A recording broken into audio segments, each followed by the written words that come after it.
بسم اللہ الرحمن الرحیم الحمد للہ المعروف من غیر رؤیت والخالق من غیر رویت الذي لم يزل قائما دائما إذ لا سماء ذات أبراج ولا ليل داج ولا ساجن ولا أرض ذات مهاد ولا خلق ذو اعتماد والصلاة والسلام والتحية والإكرام على نبي الرحمة وخازن المغفرة وقائد الخير والبركة ومنقذ العباد من الهلكة سيدنا ومولانا أبي القاسم محمد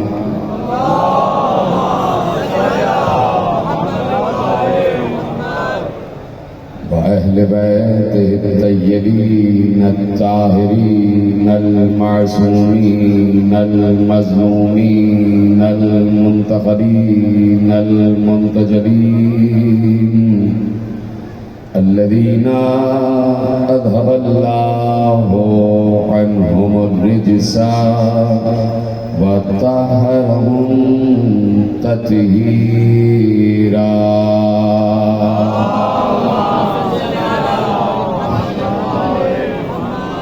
أما بعد فقد قال الله سبحانه وتعالى في محكم كتابه المجيد وفرقانه الحميد وقوله الحق. بسم الله الرحمن الرحيم. سبحان الذي أسرى بعبده ليلا من المسجد الحرام إلى المسجد الأقصى الذي باركنا حوله. صلوات پڑھے محمد و اللہ.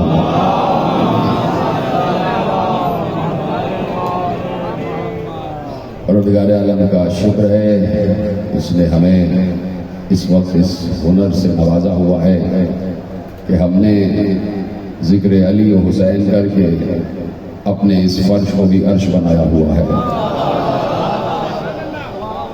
اللہ یہ ذکر مسلسل کرتا ہے اور کبھی بھی اللہ اس ذکر سے رکتا نہیں ہے. اس لیے کہ میں بار بار عرض کر رہا ہوں کہ اللہ درود پڑھتا ہے اور مسلسل پڑھتا ہے. پوچھنا یہ ہے کہ اللہ کب سے درود پڑھ رہا ہے. اور جو ہے ان اللہ و ملائکتہ یصلون علی النبی، اللہ کہہ رہا ہے کہ اللہ اور اس کے ملائکہ نبی پر درود پڑھ رہے ہیں. سوال یہ ہے کہ نبی پر درود کب سے پڑھ رہا ہے. اللہ کا ہر کام اس کی ذات سے جدا نہیں ہے. کوئی بھی عمل اس کی ذات سے جدا نہیں ہے. کوئی بھی وصف، کوئی بھی صفت اس کی ذات سے جدا نہیں ہے. اگر کہہ دیا کہ یہ کام اس نے بعد میں شروع کیا تو وہ حادث ہو جائے گا، اور جو حادث ہو وہ اللہ نہیں ہوتا. اللہ قدیم ہے، اللہ قدیم قدیم ہے، جیسے اللہ جب سے ہے، جب سے اس کا ارادہ ہے، اور جب سے اس کا ارادہ ہے تب سے صاحبان تطہیر پاک ہیں۔ اسی طریقے سے اگر پوچھا جائے کہ اللہ درود کب سے پڑھ رہا ہے، تو ابھی میں نے جملہ عرض کیا، جملہ ضائع نہیں ہونا چاہیے، کہ اللہ درود کب سے پڑھ رہا ہے، تو اس کا عمل ہی ارادہ ہے، اس کا ارادہ ہی عمل ہے، اس کی ہر صفت ذات سے متصل ہے، اس کا عمل ارادے سے دور نہیں، اس کا ارادہ عمل سے دور نہیں۔ تو اب سوال کا جواب صرف ایک ہے، اور آخری آدمی تک یہ جملہ محفوظ رہنا چاہیے کہ اگر سوال کیا جائے کہ اللہ درود کب سے پڑھ رہا ہے، تو جواب صرف یہ ہے کہ جب سے اللہ ہے تب سے درود پڑھ رہا ہے۔ تو اب تلاش کرو نا اسے کہ جب سے اللہ ہے تب سے وہ بھی ہے جس پر درود پڑھا جا رہا ہے۔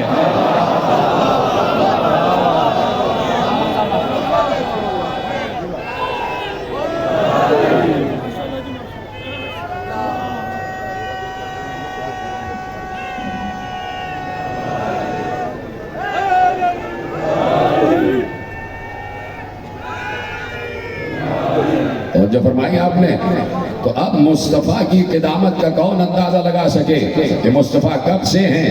بات اجازت ہے شروع کی جائے بات۔ آج ایک نئے اندازے پیرائے کے حوالے سے گفتگو کرنا چاہتا ہوں کہ مصطفیٰ کی قدامت کا اندازہ لگاؤ، مصطفیٰ کتنا قدیم ہے اس کا اندازہ لگاؤ۔ تو میرے عزیزو، عالم اہل سنت نے لکھا کہ پیغمبر نے اپنے اصحاب کو مخاطب کر کے ارشاد فرمایا تھا کہ اللہ نے مجھے اپنے نور سے خلق کیا ہے۔ سلامت رہیں، اسی طریقے سے ساتھ آتے جائیں۔ باہر بھی جتنے حضرات بیٹھے، مجھے یہ اندازہ ہے کہ آپ گرمی میں بیٹھے ہوئے ہیں اور دھوپ کی شدت ہے، لیکن پروردگار آپ کو سایہ چادر زہرا کے سائے میں رکھے اور آپ کو ہر دھوپ سے بچائے۔ اور یہ دھوپ کوئی اتنی بڑی دھوپ نہیں ہے، لیکن یہ کہ یہ جو آپ تک ولایت علی کی گرمی پہنچ رہی ہے، اس سے بڑی کوئی گرمی ہو ہی نہیں سکتی، اس سے بڑی کوئی نعمت ہو ہی نہیں سکتی۔ آپ سب کے لیے دعا کروں، خصوصاً جتنے حضرات اور میری مائیں بہنیں باہر بیٹھی ہیں، خدا سب کو سلامت رکھے۔ جملہ یہ ہے کہ اب کون لگائے مصطفیٰ کی قدامت کا اندازہ، کون نبی کو پہچانے؟ یا رسول اللہ کہہ دینے سے رسول اللہ سمجھ میں نہیں آتا۔ صرف رسول نہیں ہے، اللہ کا رسول ہے۔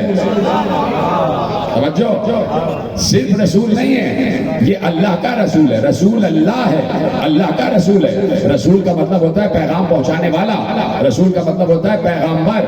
میں بھی کسی سے کہہ دوں کہ میرا پیغام پہنچا دو تو میرے لیے پیغامبر ہو جائے گا، لیکن اللہ کسی کو سفیر کہے، اللہ کسی کو رسول کہے، اللہ کسی سے کہے کہ میرا پیغام پہنچا دو، تو اس کے لیے ضروری ہے کہ جیسے اللہ پہنچانا چاہتا ہے ویسے پہنچائے، اور پھر اس کے لیے یہ بھی ضروری ہے کہ فکر قدرت کو ویسے ہی سمجھے جیسے خود اللہ اپنی فکر کو سمجھ رہا ہے۔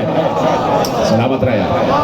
میں نے کہا کہ ایک نئے پیرائی سے بات کرنا چاہتا ہوں، تو کون مصطفیٰ کی قدامت کا اندازہ لگائے؟ اجلہ اصحاب کرام کے مجمع میں پیغمبر نے ارشاد فرمایا، کسی نے یقیناً پوچھا ہوگا، اس لیے کہتا ہوں کہ میں صحابہ کے احترام کا قائل ہوں کہ صحابہ نے بہت سے مراحل سے پردہ ہٹوا دیا، نہ سوال کرتے تو شاید یہ جواب ہم تک پہنچتا ہی نہیں۔ کسی صحابی نے سوال کیا، یا رسول اللہ، یا رسول اللہ، آپ کب سے ہیں؟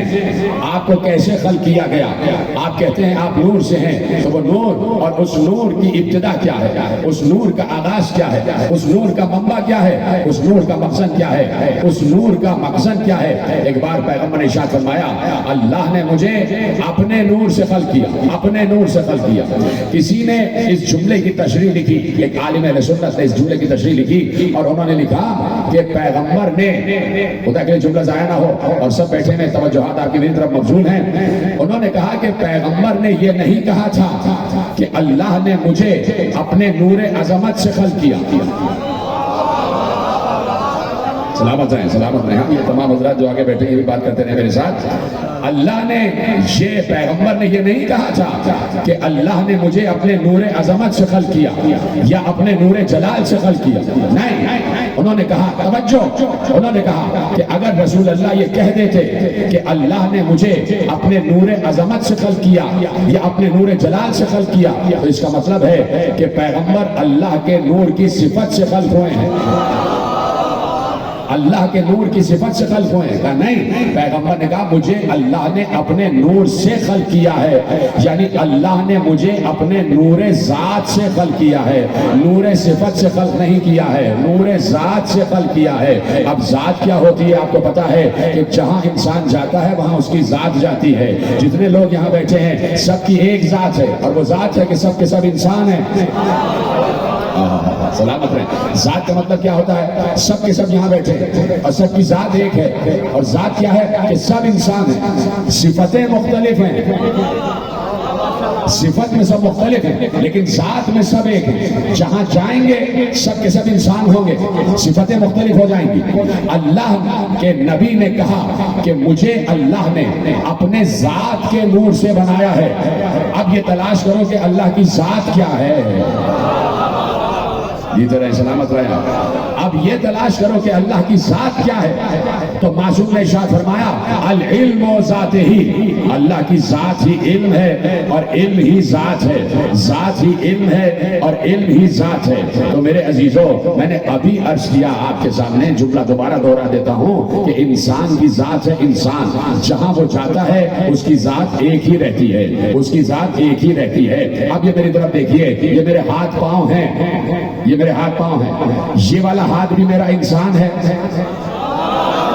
اور یہ والا ہاتھ بھی میرا انسان ہے، میرا سر بھی انسان ہے، میرے قدم بھی انسان ہے، میری آنکھیں بھی انسان ہے، میری زبان بھی انسان ہے۔ یہ سب میری ذات کا حصہ ہے، یہ سب میری ذات کا حصہ ہے۔ اگر خدا نہ خواستہ کوئی عزم جدا ہوتا ہے تو کہے گا، کہلائے گا ذات کا ہی حصہ۔ سلامت رہے۔ پیچھے والے حضرات بھی میرے ساتھ دے رہے ہیں، میں آپ کا شکر گزار ہوں جیسے آپ سن رہے ہیں۔ خدا کا شکر ہے کہ آپ تک جملے پہنچ رہے ہیں۔ اگر خدا نہ خواستہ کوئی عزم بھی جدا ہوتا ہے تو جہاں وہ عزم جائے گا وہ ذات کا ہی حصہ کہلائے گا، اس لیے کہ ذات کا حصہ ہے۔ اب نہ معلوم جملہ پہنچے گا یا نہیں پہنچے گا۔ پیغمبر نے کہا اور عالم اہل سنت اس کی تشریح میں لکھا کہ پیغمبر نے بتایا کہ اللہ نے مجھے اپنے نور ذات سے خلق کیا ہے، تو اللہ کی ذات کبھی اس سے جدا ہوگی نہیں۔ یہ گھر جا کے اس جملے کا تشریح کر لیجئے گا، بعض جملوں کی تشریح ممکن نہیں ہوتی۔ اس کا مطلب ہے کہ اللہ کا نور اس کی ذات سے جدا ہوا نہیں۔ اب تلاش کرو کہ پیغمبر کب سے ہے جو اس کی ذات سے جدا ہوا ہی نہیں۔ تو اب جو صفت ذات کی ہوتی ہے وہی ہر عزم کی ہوتی ہے۔ میرے جسم میں خون دوڑ رہا ہے، آپ کے جسم میں بھی خون دوڑ رہا ہے۔ کیسے مثال دوں اور کیسے سمجھاؤں؟ سب کے جسموں میں خون دوڑ رہا ہے، ہر انسان کا بلڈ گروپ الگ ہے۔ کچھ لوگوں کے بلڈ گروپ ملتے ہیں، کسی کا اے پازیٹیو ہے، کسی کا بی پازیٹیو ہے، کسی کا اے بی پازیٹیو ہے، کسی کا اے بی نیگیٹو ہے، کسی کا او نیگیٹو ہے۔ یہ بلڈ گروپ ہوتے ہیں نا۔ اب سمجھ لیجئے کسی کا اے بی پازیٹیو گروپ ہے، اس کے پورے جسم میں جتنا خون ہوگا وہ سارا کا سارا ایک ہی بلڈ گروپ ہوگا۔ یہ تو نہیں ہو سکتا کہ ہاتھ کا گروپ الگ ہو،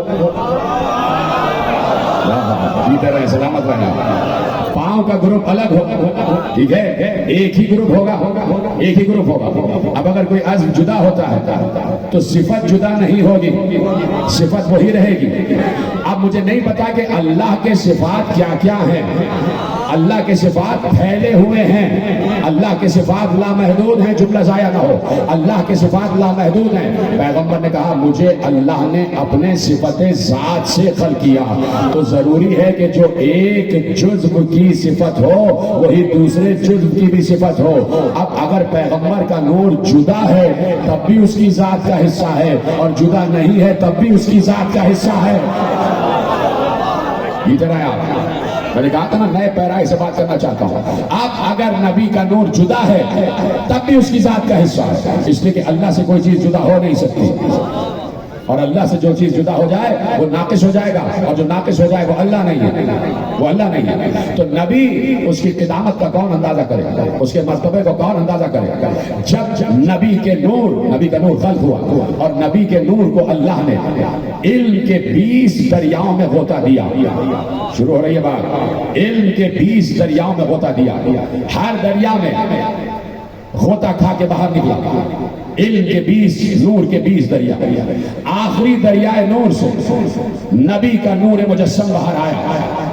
وہ نور دریائے نور علم تھا، اور جیسے ہی نبی کا نور مجسم، نبی کا نور اول باہر آیا، جبروت الہی کا مشاہدہ کیا، اور جیسے ہی جبروت الہی کا مشاہدہ کیا، جملہ دینے جا رہا ہوں اور جملہ آپ کے اذہان میں محفوظ ہے، جیسے ہی جبروت الہی کا مشاہدہ کیا، جیسے ہی روب الہی کو دیکھا، جیسے ہی ملکوت الہی کو دیکھا، نبی کے نور پر لرزہ چھایا، لرزنے لگا، لرزہ تو جبین پر پسینے کے قطرے ٹپکے،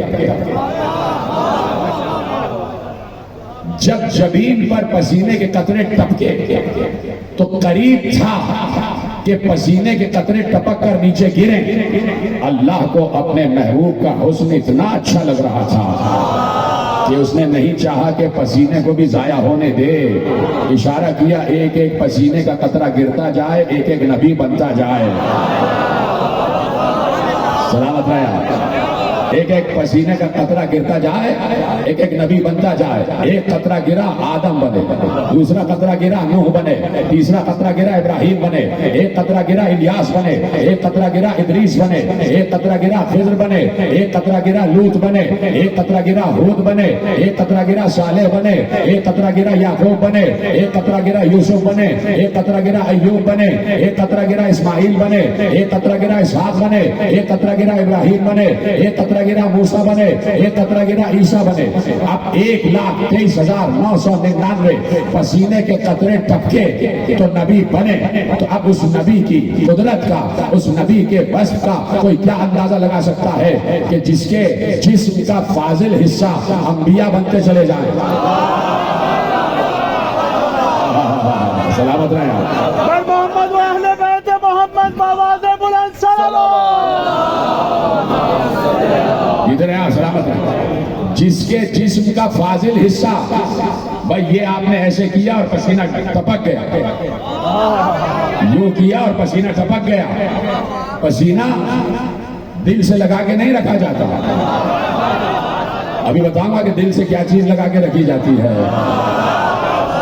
پسینہ دل سے لگا کے نہیں رکھا جاتا، پسینے کو ایسے کر کے ٹپکا دیا جاتا ہے، پھینک دیا جاتا ہے۔ تو جس نبی کے جسم کا فاضل حصہ انبیاء بن جائیں، جملہ ضائع نہ ہو، جس نبی کے جسم کا پسینہ انبیاء بن جائیں، اس نبی کا خون کیا ہوگا؟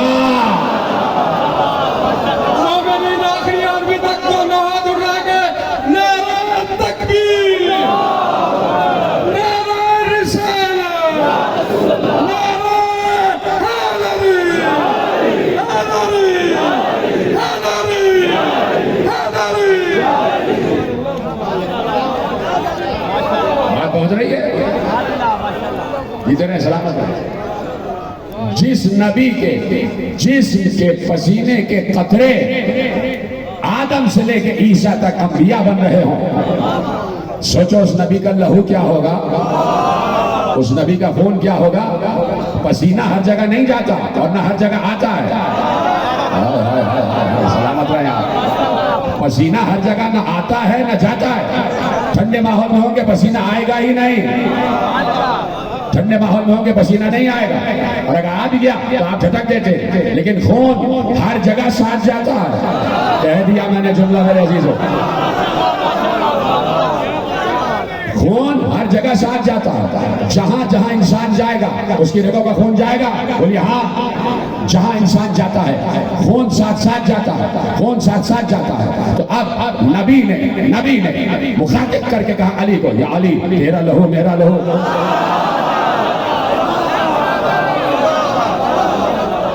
لحم کا لحمی، تیرا لہو میرا لہو، تیرا خون میرا خون، بار بار جملہ کہہ رہا ہوں، تیرا خون، یا علی تمہارا خون میرا خون۔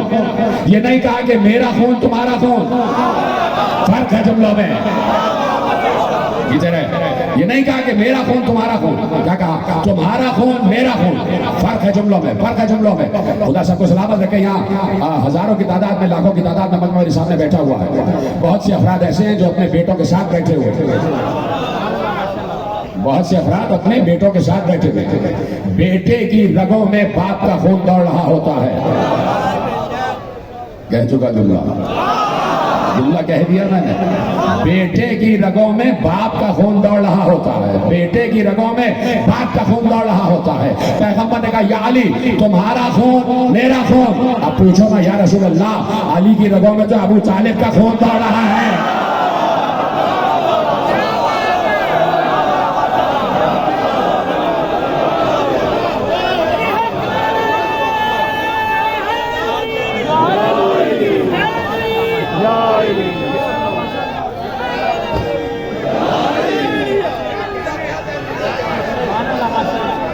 جو ہے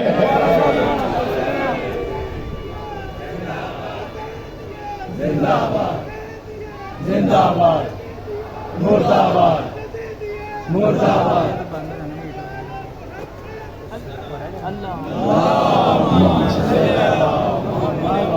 توجہ فرما رہے ہیں سب کے ساتھ، اللہ آپ کی محبت و معرفت میں مسلسل اضافہ فرمائے۔ کہا یا علی تمہارا خون میرا خون ہے۔ یا رسول اللہ ہاتھ چھوڑ کر کہو یا رسول اللہ علی کی رگوں میں تو ابو طالب کا خون دوڑ رہا ہے۔ اور یا رسول اللہ شکایت یہ ہے کہ بہت سے لوگ ابو طالب کو کافر کہتے ہیں اور آپ کافر کے خون کو اپنا خون کہہ رہے ہیں۔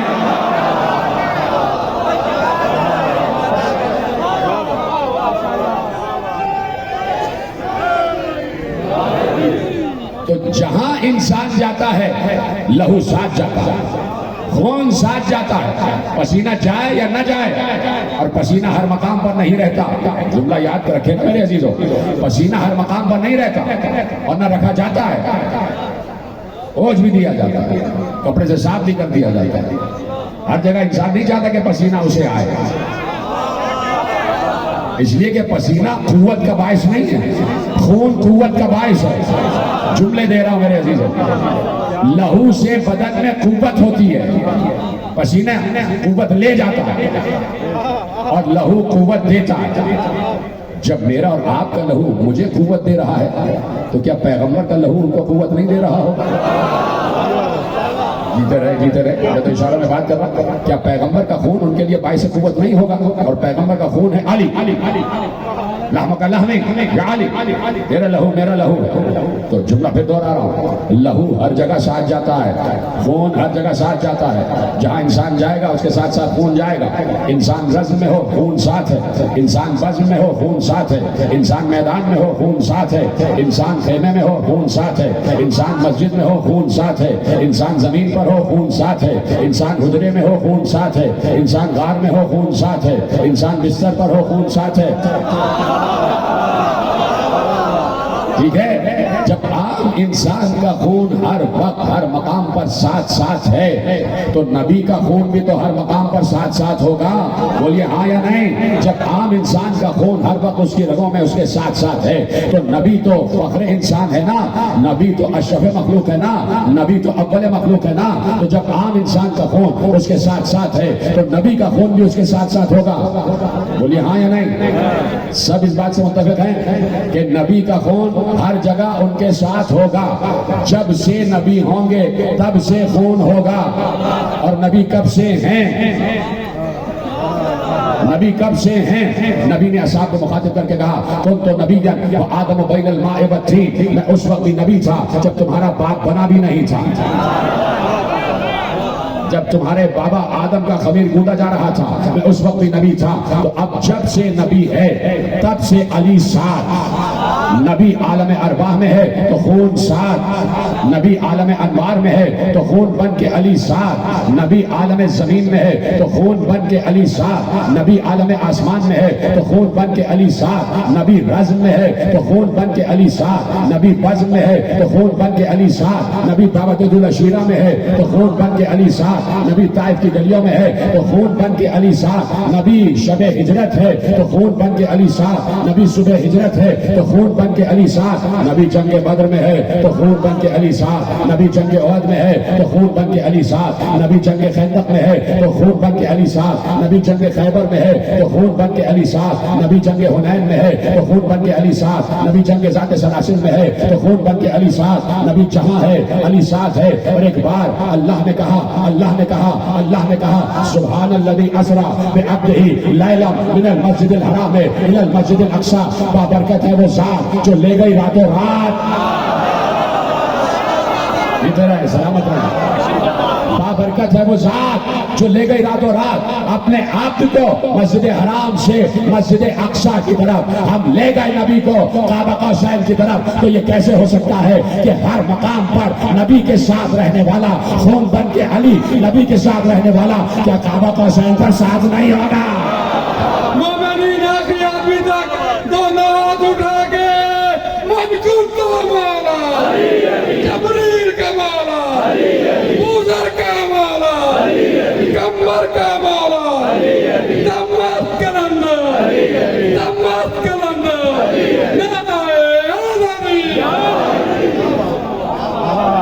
آپ سلامت رہے. کیسے آپ نے سنا ہے؟ لیکن فرمایا بڑا مشکل نقطہ تھا جو آپ نے سنا ہے. جب علی خون بن کے نبی کے ہر جگہ ساتھ ہے تو کیا معراج میں ساتھ نہیں ہوگا؟ ارے نبی کو روحانی نہیں جسمانی معراج ہوئی ہے. نبی اپنے جسم کے ساتھ معراج پر پہنچا ہے اور یہ ہو ہی نہیں سکتا کہ جسم جائے اور خون نہ جائے. جسم جائے اور خون نہ جائے. جہاں نبی کا جسم ہے وہاں نبی کا خون ہے. جہاں نبی کا جسم وہاں نبی کا خون. جب اللہ راتوں رات لے گیا اپنے محبوب کو تو محبوب کا محبوب بھی تو گیا ہوگا. بڑی آسانی سے آپ نے جملہ کہ محبوب کا محبوب بھی تو گیا ہوگا. کیا کہا اللہ نے؟ اور بات بالکل آخری منزلوں پر داخل ہو رہی ہے. مجھے پتا ہے گرمی بہت ہے لیکن میں آپ کی سماعتوں کا شکر گزار ہوں. کیا کہا اللہ نے؟ لے گیا راتوں رات مسجد حرام سے مسجد اقصی. پیغمبر کا سفر ہے مسجد سے مسجد تک. یہ سامنے والے حضرات ضرور میرے ساتھ ہیں. باہر والوں سے میں اتنی درخواست نہیں کرتا حالانکہ باہر والے بہت زیادہ بول رہے ہیں. خدا آپ کو سلامت رکھے. آپ کے ہاتھ اور آپ کے یہ اٹھتے ہوئے ہاتھ سلامت رکھے. توجہ فرما رہے ہیں. پیغمبر کا سفر ہے مسجد سے مسجد تک. مسجد حرام سے مسجد اقصی. قدر ہے یہ بات اور فضائل کی آخری معراج آپ کے حوالے کرنا چاہتا ہوں. اور جہاں تک جملہ پہنچے مجھے ہاتھ اٹھا کے بتانا کہ جملہ پہنچ گیا. پیغمبر کا سفر ہے مسجد حرام سے مسجد اقصی تک. اقصی تک. ہم نے کہا یہ اقصی کیا ہے؟ ہم نے کہا بھائی دور والی مسجد. یہ جو بیت المقدس میں مسجد اقصی ہے اللہ وہاں تک لے گیا. جی صاحب اللہ کہہ رہا ہے میں بہت بڑا ہوں اس لیے کہ میں نبی کو مکے سے بیت المقدس لے گیا اور راتوں رات لے گیا. تو بھائی راتوں رات آج بھی ہم 4 گھنٹے کی فلائٹ پکڑ کے ہم بھی بیت المقدس جا سکتے ہیں. تو اللہ اس بات پر کیوں اپنی تعریف کرے گا؟ جو کام بندے کے اختیار میں بھی ہو تو بندہ اس پر اللہ اس پر اپنی تعریف کیوں کرے گا؟ اس کا مطلب ہے کہ مسجد اقصی کو سمجھنے کی ضرورت ہے. میرے ساتھ تیار ہے سارے کے سارے. اس کا مطلب ہے کہ مسجد اقصی کو سمجھنے کی ضرورت ہے کہ مسجد اقصی کیا ہے. آواز بھی سبحان الذی اسری بعبدہ لیلا من المسجد الحرام الی المسجد الاقصی الذی بارکنا حولہ لنریہ من آیاتنا انہ هو السمیع البصیر. ہم لے گئے راتوں رات اپنے آپ کو مسجد حرام سے مسجد اقصی کی طرف. ہم نے پوچھا اے قرآن تو بتا کہ مسجد اقصی کیا ہے. ہمیں روایت سے نہیں پوچھنا, ہمیں حدیث سے نہیں پوچھنا, ہمیں علم رجال سے نہیں پوچھنا, ہمیں خود قرآن سے پوچھنا ہے. قرآن تو بتا دے کہ مسجد اقصی کون سی مسجد ہے. قرآن نے آواز دی آؤ سورہ والنجم پڑھو. بسم اللہ الرحمن الرحیم. والنجم اذا هوى ما ضل صاحبكم وما غوى وما ينطق عن الهوى ان هو الا وحي يوحى ان علمه شديد القوى ذو مرة فاستوى وهو بالافق الاعلى ثم دنا فتدلى فكان قاب قوسين او ادنى فاوحى الى عبده ما اوحى ما كذب الفؤاد ما راى افتمارونه على ما يرى لقد رآه نزلة اخرى عند سدرة المنتهى عندها جنة المأوى اذ يغشى السدرة ما يغشى ما زاغ البصر وما طغى لقد رأى من آیات ربہ الکبریٰ. آواز دی خدا دے کہ والنجم اذا ہوا مجھے ستارے کے اترنے کی قسم. مجھے صرف ستارے کی قسم نہیں, مجھے ستارے کے اس وقت قسم جب وہ کسی دروازے پر طواف کر رہا تھا. جب وہ کسی دروازے پر اترا ہے مجھے ستارے کو اترنے کی قسم. تمہارا صاحب دیوانہ نہیں ہوا, یہ جو کہتا ہے وہی کے تحت کہتا ہے. ہم نے اسے علم دیا ہے, بڑے قوت والے نے اسے علم دیا ہے. ہم اسے افق پر بلند کرتے کرتے کرتے کرتے کرتے کرتے کعبہ قوسین تک لے گئے اور اب تو معروف میں اتنا فاصلہ رہا کہ کچھ بھی فاصلہ نہ رہا. یہی تو میرا موضوع رہا نا، اختیارات بندگی، اور آج موضوع سمجھ رہا ہے. اور اب تو معبود میں اتنا فاصلہ رہا کہ کچھ بھی فاصلہ نہ رہا، اور بس ہمیں جو کہنا تھا ہم نے کہا، ہمیں جو وحی کرنا تھی ہم نے کی. تو معلوم ہوا مسجد اقصی ہے کعبہ قوسین. سیدھی سی بات میں نے بتا دیا آپ کو، مسجد اقصی ہے کعبہ قوسین. کعبہ قوسین سب سے بلند مقام.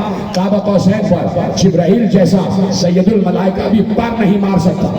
کعبہ قوسین وہ جہاں آدم بھی نہ پہنچے، جہاں نوح بھی نہ پہنچے، جہاں ابراہیم بھی نہ پہنچے، جہاں موسیٰ بھی نہ پہنچے، جہاں عیسیٰ بھی نہ پہنچے، جہاں کوئی نبی نہ پہنچا، وہ ہے کعبہ قوسین. صرف نبی پہنچا اور کوئی نہ پہنچا.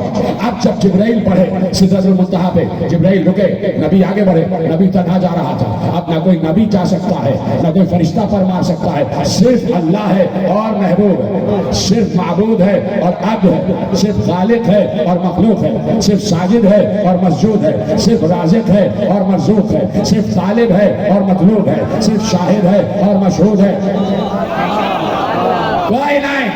کوئی نہیں ہے، صرف اللہ ہے اور بندہ ہے.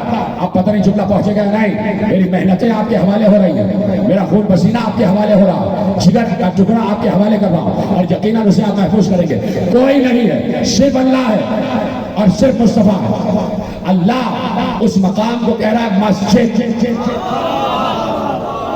جہاں کوئی بھی نہیں ہے. اس مقام کو اللہ کہہ رہا ہے مسجد اقصی، یعنی کعبہ قوسین مسجد اقصی ہے. مسجد ہوتی کیا ہے؟ اگر آپ کو میں کہوں کہ بیٹے کسی بچے سے کہوں میرا خط دے کے جاؤ، فلاں شہر میں جانا اور فلاں محلے میں خط دے دے.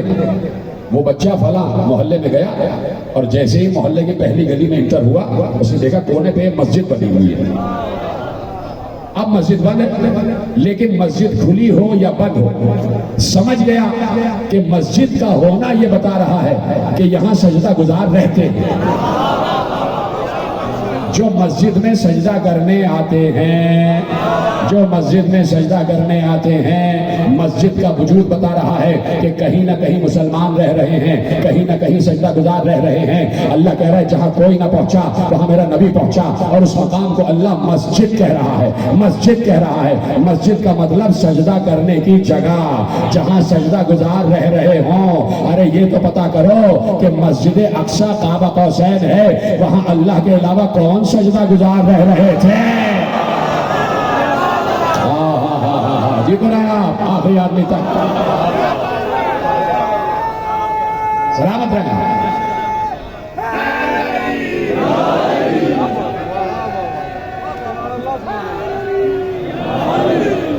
توجہ فرمائیے آپ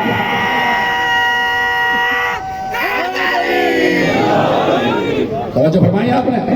مسجد یعنی سجدہ کرنے کی جگہ، سجدہ کرنے کی جگہ.